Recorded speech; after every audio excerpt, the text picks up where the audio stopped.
आज इन्होंने कोर्ट में अर्जी क्या डाली है पता है कि हमें शिवलिंग के पास वजू करने दिया जाए। अरे जब कोई अभी हमारी तरफ से हर जगह टेक्निकल पॉइंट वो शिवलिंग लिखा जा रहा है तो तुम वहाँ पे वजू शिवलिंग के ऊपर ही तो करना चाहते हो ना। तुम हिंदुओं को अपमानित ही तो करना चाहते हो। वजू का मतलब क्या है? कुल्ला थूकना, 3 बार हाथ धोना, नाक साफ करना है। तुम्हें शर्म नहीं आती? किसी के धार्मिक प्रतीक के ऊपर थूकते हो। दोस्तों आपने देखा जिस तरीके से ज्ञानवापी में हिंदू पक्ष का दावा है कि शिवलिंग निकलता है, उसके बाद सोशल मीडिया पर तमाम लोग उसका मजाक उड़ा रहे हैं। इसी मुद्दे पर बातचीत करेंगे, हमारे साथ मुस्लिम भाई हैं। आप क्या कहेंगे जिस तरीके से लेके शिवलिंग को मजाक उड़ाया जा रहा है? कोई फव्वारा बता रहा है, कोई किस तरीके से फोटो वायरल कर रहा है। देखिए मामला जो है ना कोर्ट में है। कोर्ट डिसाइड करेगा कि वो फुवारा है या शिवलिंग है। इस पे अगर हम कोई कमेंट करते हैं तो वो हमारे कोर्ट की तौहीन मैं समझता हूँ कि वो है मामला। इस तरीके से मजाक उड़ाया जा रहा है। एक तरफ कहते हैं कि भाई गंगा जमुना तहजीब है, हिंदू मुस्लिम भाईचारा है। अगर यही मजाक किसी दूसरे धर्म के, आपके धर्म के लिए कोई उड़ाता तो अब तक तो नारा लग गया होता कि सर कलम से जुदा हो दिया होता। कमलेश तिवारी थे, कार्टून बनाया था, गर्दन अलग कर दी गई थी। तो उसमें उनके कमलेश तिवारी के मारने में कौन शरीक थे पता है आपको? ये बात वो सारे हिंदू ही भाई थे हमारे मारने। मैं कह रहा हूँ कोर्ट गलत है। जो जेल में वो हिंदू थे। हाँ, कमलेश तिवारी को मारने वाले बताइए। बात कर रहे हो? चलो ठीक है, आपको ज्यादा जानकारी होगी, मेरे को कम है जानकारी है। हिंदू कौन थे सर उसमें? आप पूछिए अब दोबारा सवाल। इस तरीके से मैं तो यही पूछना चाहूंगा, गंगा जमुना तहजीब की बात की जाती है, भाईचारे की बात की जाती है, क्या गंगा जमुना तहजीब और भाईचारा खत्म हो जाएगा अगर कोर्ट फैसला सुना देगी? जो भी कोर्ट फैसला देगी, वो हिंदू हो या मुसलमान हो, वो सब उस फैसले का स्वीकार करेंगे। देखिए मुस्लिम समाज ने स्वीकार करके दिखाया है अयोध्या वाले मसले में। देखिए किस तरीके से कोर्ट ने फैसला दिया, हमारे हिंदू भाई के हक में दिया। किसी मुसलमान ने किसी भी तरीके की कोई गतिविधि या कोई धरना, कोई प्रदर्शन नहीं किया। लेकिन ऑल इंडिया पर्सनल मुस्लिम बोर्ड है, वो कह रहा है कि जो हमारे धर्म है उनको टारगेट किया जा रहा है। हम चुप नहीं बैठेंगे, बाबरी तो हमने दे दी है, नहीं हम देंगे। तो ऐसे तो कोई भी नहीं ले सकता। ये देश में जो संविधान है और देश में कानून है, देश संविधान से और देश के कानून से चलेगा, ना कि आपके और मेरी बात से चलेगा। कानून देखेगा क्या है और उस पर डिसीजन। नहीं, आपने कहा कि कोर्ट का फैसला मानेंगे, आप कह रहे हैं कि ऐसे कोई नहीं ले सकता। हाँ तो ले ही नहीं सकता कोई, जब तक कोर्ट ऑर्डर कर देगा, जिसके भी फेवर में कर देगा, वो दोनों पक्ष को मानना। आप मानेंगे? बिल्कुल मानेंगे। क्या कहना? एक तरफ रुक जाइए, एक तरफ ये भाईचारे की बात करते हैं, दूसरी तरफ इनके ओवैसी कहते हैं कि एक मस्जिद खो दी, दूसरी हम खोने नहीं देंगे। एक तरफ ये संविधान की बात करते हैं और एक तरफ जो जांच वाली टीम जाती है उसके ऊपर पत्थर चलाते हैं। ये दोगला चेहरा है कि एक तरफ आप संविधान की बात करें, एक तरफ आप कोर्ट की बात करते हैं कि हम कोर्ट का फैसला मानेंगे, और दूसरी तरफ ये कहते हैं कि हम नहीं देंगे, हम मस्जिद नहीं देंगे। देखिए जिस तरीके से आप देख रहे हैं वहां शिवलिंग निकल रहा है, जिसको ये लोग फुव्वारा बताते हैं, ठीक है। अब देखिए चले भी गए, ठीक है ना, सच नहीं सुन सकते, चले भी गए। जिसको ये फुव्वारा बताते हैं, तो आज से 353 साल पहले औरंगजेब के यहाँ कौन सी बिजली आती थी जिससे वो फुव्वारा चलाता था, ठीक है। दूसरी बात, इनके धर्म के लिए आप कुछ भी बोल दीजिए, इनके मौलवी मौलाना के लिए कुछ भी बोल दीजिए, ठीक है, ये आपका फतवा निकाल देंगे, ठीक है। ये हिंदू धर्म के लिए कुछ भी कह दें, ठीक है, वो ठीक है। और हम इनके धर्म के लिए कुछ बोल देते तो ये लोग फतवा निकाल देते हैं। पता नहीं कहां से, दुबई पाकिस्तान से धमकियां आने लगती हैं, कमलेश तिवारी जैसे हिंदू नेता की हत्या कर दी जाती है, ठीक है।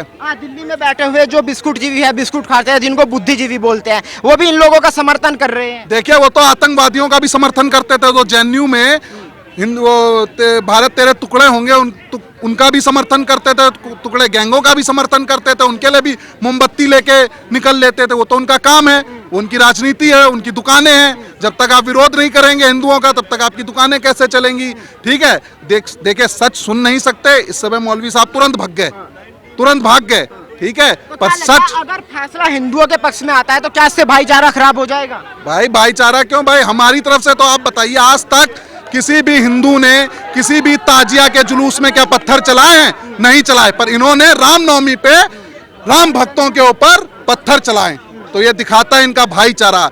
हम इन्हें अपना भाई समझे और ये हमको अपना चारा समझे, तो अब ये नहीं होगा। अब चारा आप बनोगे, भाई हम बनेंगे। और एक जगह नहीं, ये केवल वाराणसी नहीं, ये अभी मथुरा में भी लेंगे, आने वाले समय में जामा मस्जिद में भी लेंगे अपना हक। जो हमारा हक है। अच्छा, आपने देखा जिस तरीके से वहाँ पर वजू किया जाता था, जहाँ से शिवलिंग निकला, तो कहते हैं कि सफाई होती थी महीने में एक बार। आपको नहीं लगता कि कमेटी के लोगों को सब कुछ पता था, जानबूझ के हिंदू धर्म की आस्था के साथ खिलवाड़ किया जा रहा था? इनकी घृणा दिखाती है कि हिंदुओं से कितनी घृणा करते हैं, कि जहाँ पे ये हकते मूतते हैं, अपने हाथ पैर धोते हैं, वो जगह इनको पता थी वो पवित्र जगह है, फिर भी उस पे जानबूझ के कार्य करते थे। इनकी नफरत दिखाती हिंदुओं के प्रति। सर, ये औरंगजेब को बताते बहुत अच्छा इंसान, जिसने अपने भाई की हत्या करी हो, दारा सिकोह की, जिसने अपने बाप की आंखें फोड़ी हो और जिसने जेल में गिर दिया हो अपने बाप को, उसको भी ये औरंगजेब ने, क्योंकि हिंदुओं की हत्या की थी, इसलिए ये उसे अच्छा इंसान बताते हैं। ये कहते हैं कि औरंगजेब बहुत अच्छा इंसान था। इनके अंदर इतनी घृणा है कि चलो बहुत अच्छा हुआ इसने हिंदुओं की हत्या की, और गाजी की उपाधि से इन्हें विभूषित किया जाता था। बगदाद का खलीफा जो हिंदुओं का कत्लेआम करता था, उसे गाजी की उपाधि से विभूषित किया जाता था कि तू बहुत आप इनके मौलवी मौलाना की भी जांच करा दीजिए, ये भी इनके बाप दादा भी हिंदू ही निकलेंगे, ठीक है। और जितनी भी हम मस्जिदें हैं, ये मंदिर थे जिसको तोड़ के, चाहे औरंगजेब आया हो चाहे बाबर आया हो, ठीक है, आप अयोध्या में देख चुके हैं किस तरीके से उसने राम मंदिर को तोड़ के वहाँ मस्जिद बनाई, उसका फैसला। अगर इसी तरीके से इस्लाम का मजाक उड़ाया जाता, आपको नहीं लगता कि अब तक का सारे अखबारों में हेडलाइंस चलती कि भाई देखे हिंदू आतंकवादी होगा, किस तरीके से मजाक उड़ा रहा है, और कोर्ट भी स्वतः संज्ञान ले लेता है, लेकिन इन मामलों में चुप्पी साध लेता है? देखिए, अभी मैं बता दूं आपको, सीतापुर की घटना थी। वहाँ सीतापुर के एक मुस्लिम युवक ने अपने फेसबुक पे डाला था, जिसमें एक लीची की फोटो बना के भेजी थी कि ये देखिए शिवलिंग निकल रहा है, ठीक है। उसके खिलाफ हमारे संगठन ने कार्रवाई करी, पर उसकी गिरफ्तारी अभी तक नहीं हुई। हाँ, अगर यही कोई हिंदू होता, ठीक है, तो आज वो जेल के अंदर होता। ये जितने टुकड़े टुकड़े गैंग, अवार्ड वापसी गैंग, जितने भी मोमबत्ती गैंग है, ये सब एक्टिव हो जाते और ये अपना छाती पीट पीट के रोते, जैसे 1 लाख के लिए रोए थे। क्या कहेंगे सर, जिस तरीके से अभिव्यक्ति के नाम पर हिंदू आस्था का मजाक उड़ाया जा रहा है? सर, वही वाली बात है जो अभी सर कह रहे थे, लीची वाली बात। अगर हम पैगंबर मोहम्मद पे या फातिमा पे या किसी पे भी, आयशा पे, किसी पे एक टिप्पणी कर देते, जैसे चार्ली हेब्दो हुआ था ना, वैसे आप दिल्ली में खड़े हो, दिल्ली में अमानतुल्लाह खान ने यति नरसिम्हानंद के लिए पता है क्या कहा था कि भारत चल रहा है संविधान से, नहीं तो गुस्ताखे रसूल की एक सदा, सर तन से जुदा, तन सर से जुदा। आप सोच सकते हैं ये कितनी बड़ी, आपका जो सर है इसमें से गर्दन धड़ से अलग कर देंगे। और इन लोगों ने ट्रैप करके कमलेश तिवारी को मारा। कमलेश तिवारी को इन लोगों ने क्यों मारा था? उन्होंने भी यही टिप्पणी की थी। कमलेश तिवारी, आजम खान ने कहा कि आरएसएस वाले गे लेस्बियन गे होते हैं, मतलब नपुंसक टाइप होते हैं, उल्टा सीधा बोला था। अब कमलेश तिवारी को गुस्सा आया, हिंदू है, उन्होंने बोल दिया भाई तुम्हारे पैगंबर पे टिप्पणी कर दी, फिर उन्हें जेल हो गई। फिर उनको इन लोगों ने ट्रैप किया सोलंकी नाम से, फिर उनकी हत्या करी। हिंदू बन के आए, सामने से नहीं मारा, पीछे से मारा, गद्दारों की तरह। कहने का मकसद ये है, एक तो ये घृणा करते हैं। आज इन्होंने कोर्ट में अर्जी क्या डाली है पता है? कि हमें शिवलिंग के पास वजू करने दिया जाए। अरे जब कोई, अभी हमारी तरफ से हर जगह टेक्निकल पॉइंट वो शिवलिंग लिखा जा रहा है, तो तुम वहाँ पे वजू शिवलिंग के ऊपर ही तो करना चाहते हो ना। तुम हिंदुओं को अपमानित ही तो करना चाहते हो। वजू का मतलब क्या है? कुल्ला थूकना, 3 बार हाथ धोना, नाक साफ करना है। तुम्हें शर्म नहीं आती? किसी के धार्मिक प्रतीक के ऊपर थूकते हो, हैं बेशर्मो हैं। और गंगा भी हमारी, यमुना भी हमारी, तुम्हारा नहीं है कुछ भी। अभी भी समय है, माफी मांग लो। कोर्ट में जितने भी एविडेंस गए हैं, गौरी श्रृंगार के, गणेश जी की वहाँ पे प्रतिमा मिली है, एक शिवलिंग मिला है जो दीवार के ऊपर बना हुआ है, एक शिवलिंग मिला है 12.8 फीट का, जो कि नंदी महाराज के सामने है। और यह ऐतिहासिक तथ्य है, सनातन तथ्य है कि नंदी महाराज का चेहरा उसी तरफ होता है जहाँ शिवलिंग होता है। तो अब कोर्ट ने, सुप्रीम कोर्ट, जस्टिस चंद्रचूड़ ने परसों पता है क्या कहा है कि मस्जिद होगी, आज नमाज होगी शुक्रवार को, लेकिन नमाज अलग होगी। और उस घेरे में जहाँ पे शिवलिंग है, आप टेक्निकल पेपर देखेंगे उसमें लिखा है शिवलिंग के आजू बाजू कोई वजू नहीं करेगा। आप सोचो, जब टेक्निकली शिवलिंग हो गया है, बस अनाउंस होना बाकी है कि ज्ञानवापी मंदिर है। और एक बात, इस देश में ये जो अजान देते हैं वो अरबी में होती है, हमें समझ नहीं आती। अरबी हमारी भाषा नहीं है। उर्दू में थोड़ी समझ आती है, फारसी थोड़ी बहुत समझ लेते हैं क्योंकि बोलचाल की भाषा है। लेकिन ज्ञानवापी तो संस्कृत शब्द है। ज्ञान मतलब जो हम अर्जित करते हैं, पढ़ते लिखते हैं, वापी मतलब कुआं। जो शिवलिंग था, शिवलिंग के चारों तरफ वहाँ पे पढ़ा करते थे वो, जैसे मंदिरों के साथ एक वेद पाठशाला का रिवाज रहा है वर्षों से, हमारे पुरातन काल से।